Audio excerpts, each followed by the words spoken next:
Welcome to Talking Allergies, the podcast where we talk all things allergies about all types of allergies in all kinds of allergy lives. From food allergies to environmental allergies, special guests, community stories, allergy and science giveaways, and more.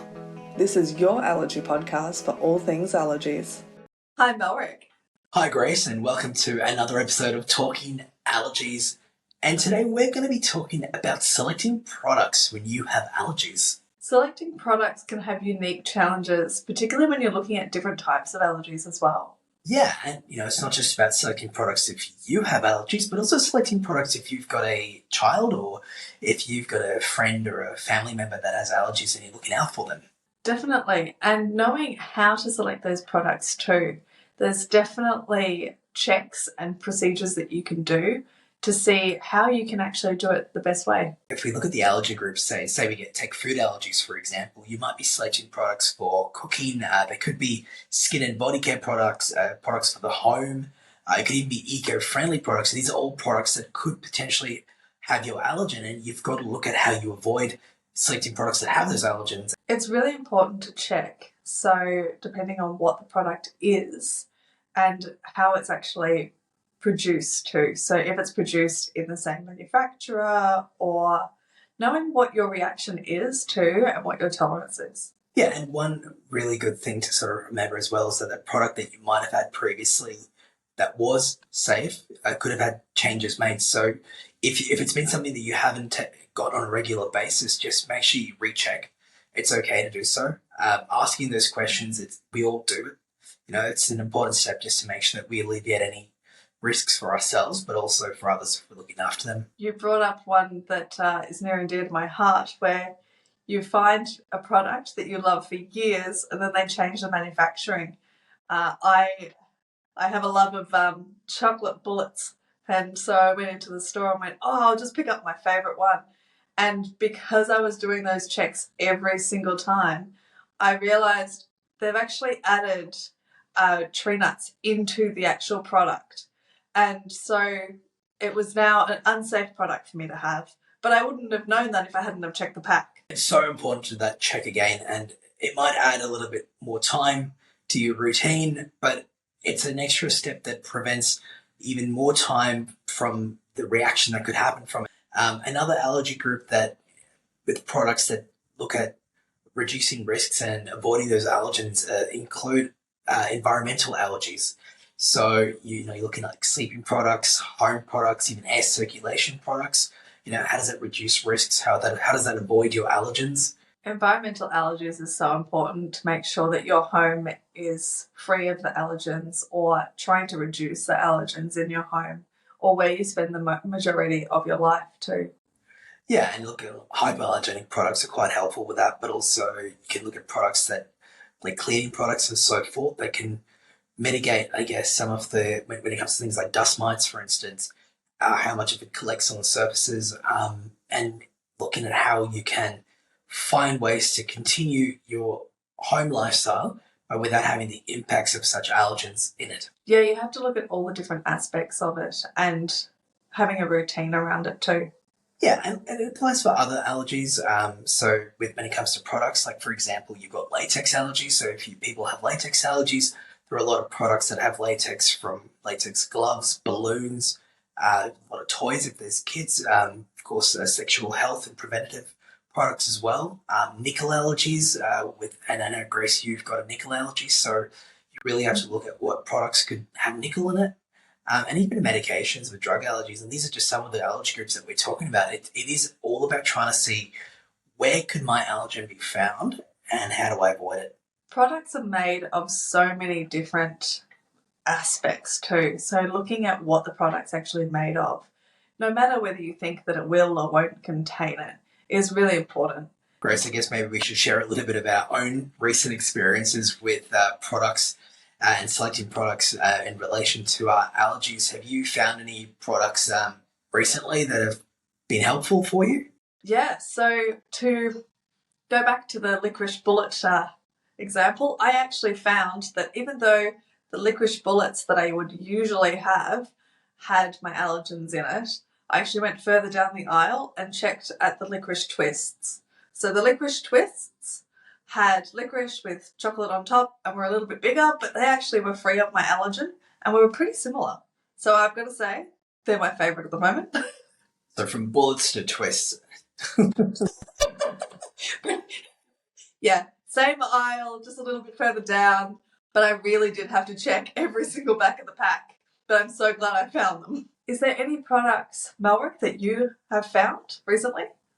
Not necessarily found. I did a lot of research for this one, but I found a filter, so a home little filter, part of a little system at home. So to circulate the air and just reduce the allergens in the air. So environmental based allergens like dust mites and even pollen, if it's around, has helped. So that's been a good little find for me and make my life a little bit easier. That's fantastic to hear that actually made your life easier too, that your research paid off. It's good to research, good to do your checks, good to find out, other people's experiences too. So a lot of people talk about their allergies online. So if someone's talked about a product and so forth, or even just go on one of those groups on Facebook and ask others, oh, have you used this? How's it helped? It doesn't hurt to find out how others have gone with that experience as well. Anecdotal, make your own choice, but your own informed choice.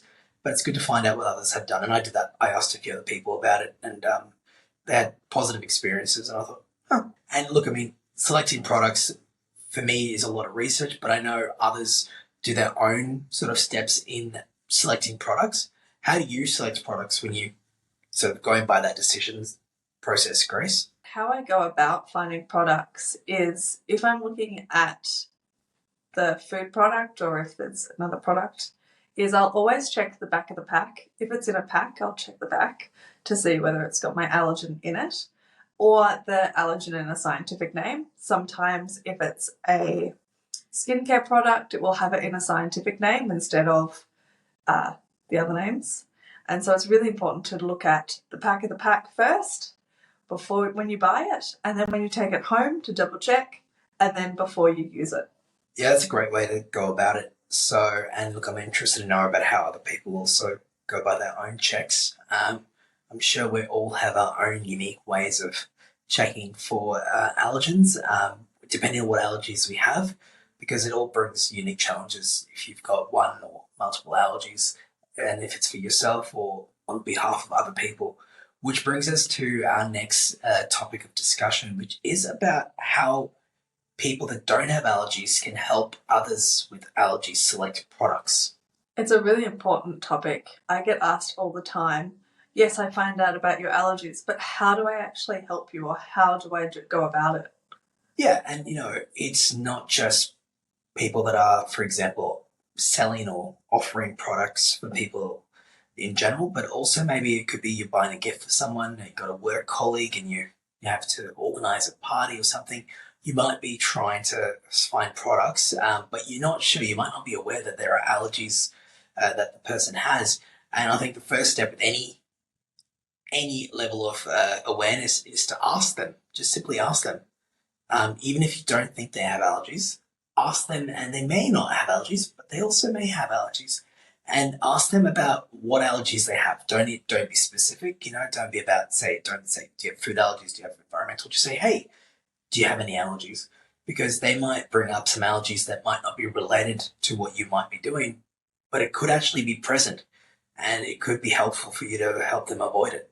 Definitely, and also their emergency instructions. So if they do have any allergic reactions, how to get them help as well. Yeah, and look, you can write it down. You can take a note on your phone, take a photo if they've got an allergy card that they're showing you. Get that in writing if it helps you, just so you can get the right checks done, after you are aware of it.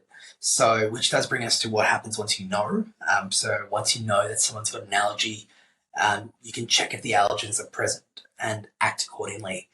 And by checking, say you're selling a product, you might check with the manufacturer. You can, of course, if you're selling the product or sharing the product on behalf of someone else, you can check the back of the pack as we previously discussed. But you can also check for things like cross-contamination or cross-contact and advise them accordingly. Cross-contamination and cross-contact is really important to always discuss as well. Yeah, and look, with food allergies, cross contamination and cross contact can happen quite frequently, especially if the products are in an open space. Yeah, or in the same display container too. Yeah, and if you are providing a product and or you're offering someone a product and you find out that the allergens are present, just let them know. It's always bittersweet when someone says, actually, it does have an allergen in it, but I'm always very thankful to the person that does say it and go, actually, I don't think that you should have the product. It's not safe for you. It's really appreciated. And look, when asked if the allergens are present, if you don't know the answer to the questions or the requests, please do not guess. The last thing anybody that has allergies wants is guessed answer. If you are unsure, then please say so. Anything that you can say to help a person with allergies avoid a reaction will make the biggest difference. It does. And if you are the person that's advocating for your allergies or talking about your allergies to the person, if they seem unsure at all, if they're second guessing or go, oh, I believe so, it's okay to say no, thank you, and not get that product. It's a lot safer for you to say no than to eat it and be unsure. Yeah, Grace, it's okay to say no, thank you. And we both use that line in our lives and, encourage others out there as well. If you are unsure, if you don't feel like the product is safe for you, say no, thank you. No, thank you is really important to say, especially as any other term might be confused, saying like no, no worries might be yes or no, whereas no thank you is a definite no. Yeah, certainly in Australia we can use a few terminologies that could be taken in different ways. But I guess make it clear just to be safe, especially if you're looking at things like foods, where you're ordering food and you've got food products and you just want to be clear to say no, thank you, that you don't want to have it. You can even use a more longer version of it and say, oh, look, I don't want to have that product. If you want to be clear and receive that clarity, but whatever works for you, just make sure that the person understands that you're not interested. And with all of this talk about products, we should talk about a wonderful show coming up, the Free From Plus Allergy Show. How exciting, a place for people with allergies, intolerances and specific food preferences to discover new free from products. And I'm going to be heading down. I know you are as well, Grace. It should be a lot of fun. It should be. We've got a little stall there and it should be fantastic to talk about other products with people that do have allergies. Yeah, and it's running in Sydney on the 21st and 22nd of October. So if you're in Sydney or you're passing through, head on down. And Grace, I believe you caught up with Marie, the founder of the Free From Plus Allergy Show. And Marie's an allergy mum, and she really cares about helping others with allergies. It was really lovely to catch up with her. So not only has she started the Free From Plus Allergy Show, but she is an allergy mum and understands what it's like to live with allergies, with her daughter having an allergy to tree nuts and shellfish. And Marie also talks about what attendees can expect from this year's show, and I can't wait to hear this interview. Let's jump right in. Hi, Marie, and welcome to Talking Allergies. Thank you for joining us. Hi, Grace. Great to meet you. To start off with, could you tell us a little bit about you and why you're here? My name's Marie Kinsella, and I'm the Managing Director of International Exhibition and Conference Group, and we're the organiser of the Free From and Allergy Show, which is coming up on the 21st and 22nd of October in Sydney. Very exciting. It is exciting, and there's so much there on offer. We can't wait for the show to take place. Marie, can you tell me a little bit about your allergy story and why you started the Free From? Yes, well, my daughter, when she was very young, had always an allergic reaction to nuts. We thought just only nuts. And when she started school at 5, it seemed to get worse, her reactions. And of course, as a mum and you're sending off your child to school, it was really quite scary to be dealing with a child with an anaphylaxis reaction. So At school, of course, the whole issue with EpiPens have to be carried the whole time, and there's pictures of your child around the school. It's quite daunting. And I realised how tough it was for families, because even though my daughter was a little bit older, she still had to deal with the fact that she couldn't eat certain foods, and she was very good at detecting which foods may have nuts in them.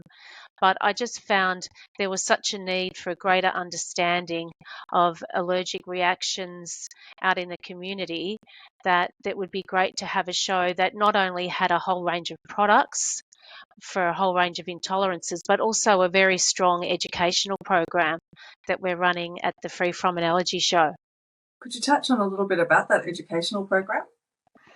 Yeah, look, we've got some fantastic speakers, and they're speaking on a whole range of topics. Simply just practically navigating allergy and intolerance, just hearing it from Alex Stewart, who is from Low Toxic Life. We've got how you can create an allergy-free home on offer, hearing an expert in that field talk about just reducing the toxins in your home, and other sessions such as looking after your gut on a low FODMAP diet. So we touch on specific intolerances as well in the educational program. I'm going to be going to, because I'm just fascinated to hear dining out with celiac disease. It's really tough for people that have celiac disease that go into restaurants, and there's always such a limited amount for them on many restaurants' menus. So it's really good to be able to go along to an educational session and hear from experts about how to navigate certain intolerances that you have out in the world. It is. When your daughter was first diagnosed, did you find it difficult to manage your day-to-day life? Well, yes, because you're always on alert and on guard. Like in our home, it was okay, but when we went out, we always had to make sure that we'd packed the EpiPen. We'd had to be mindful of if we went anywhere that we'd have to, it's like to people's homes, our friends' homes, just remind the host that Georgie did have allergic reactions, severe allergic reactions to nuts. And people are generally really good and very mindful, but it's like always being on guard. You're always on alert to what could happen.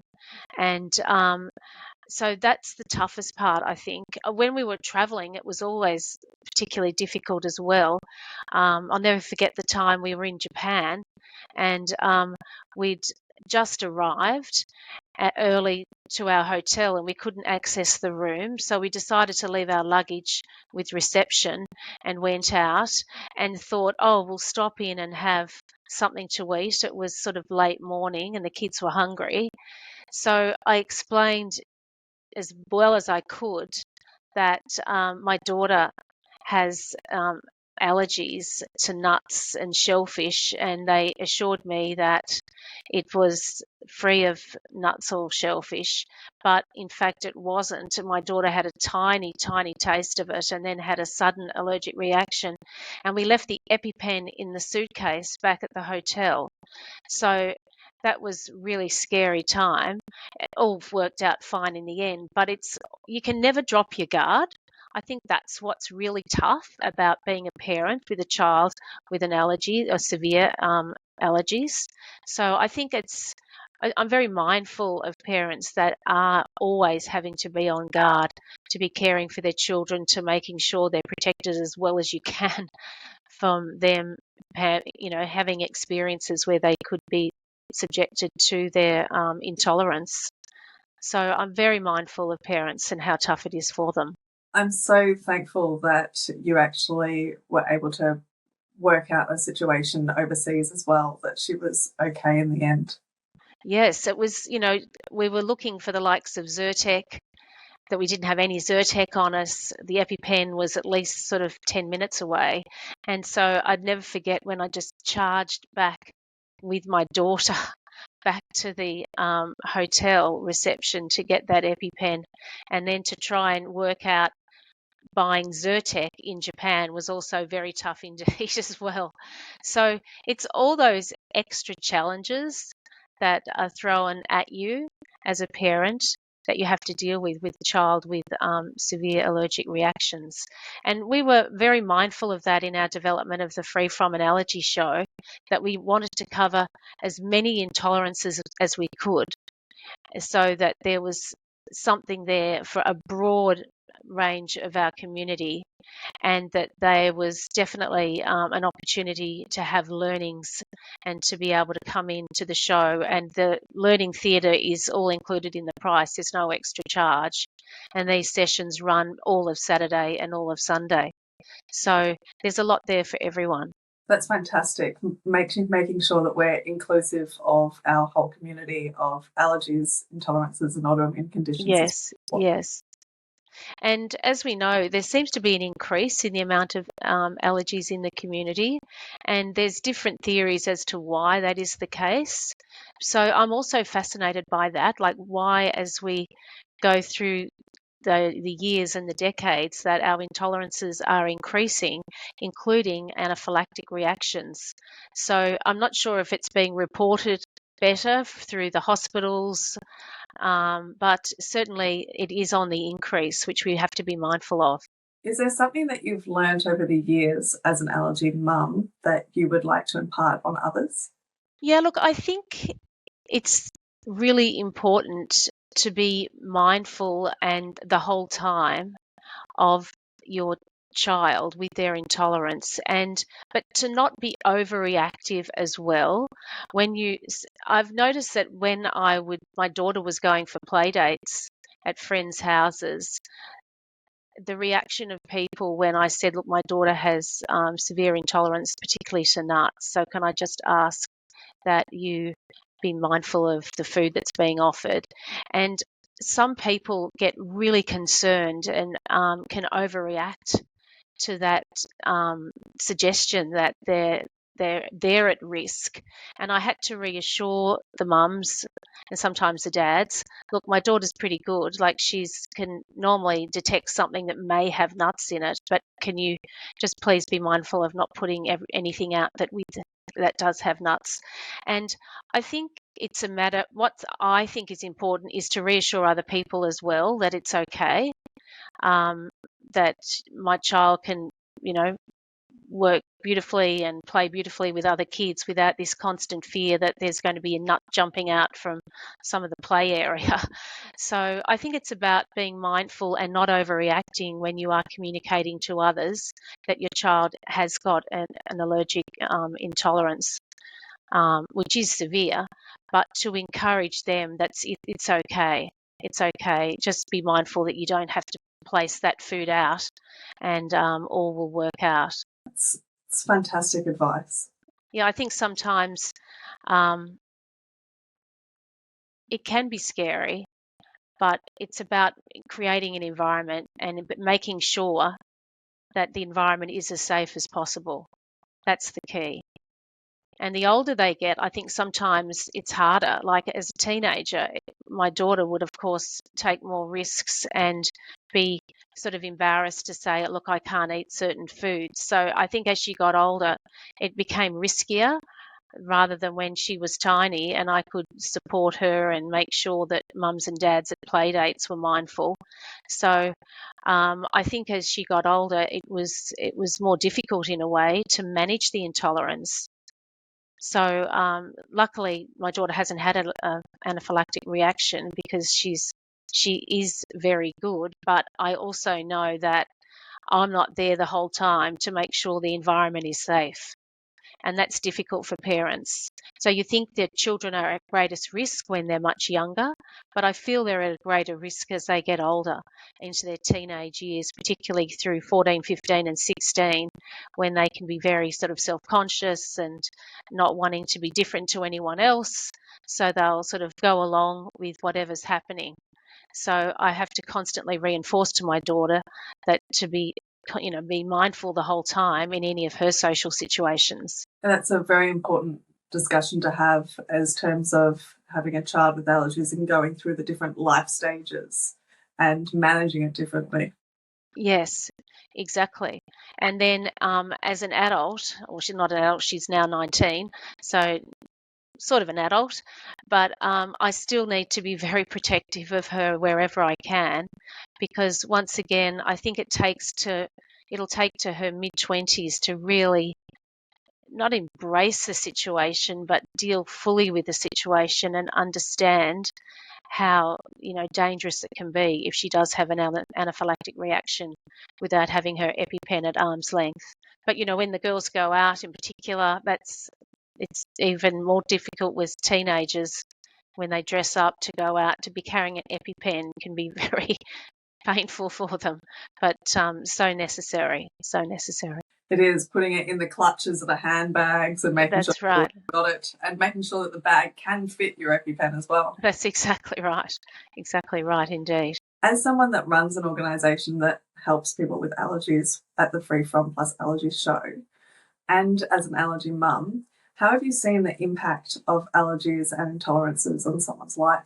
Well, I think it can be very debilitating in some cases. Like when we ran the first Free From an Allergy show in Melbourne back in 2019, that was pre-COVID, we had people who reported back to us. It was the first time they felt comfortable entering an exhibition environment, knowing that there was understanding by all the traders who were involved and by the organisers that this was an environment that was sympathetic to the intolerances that our visitors had.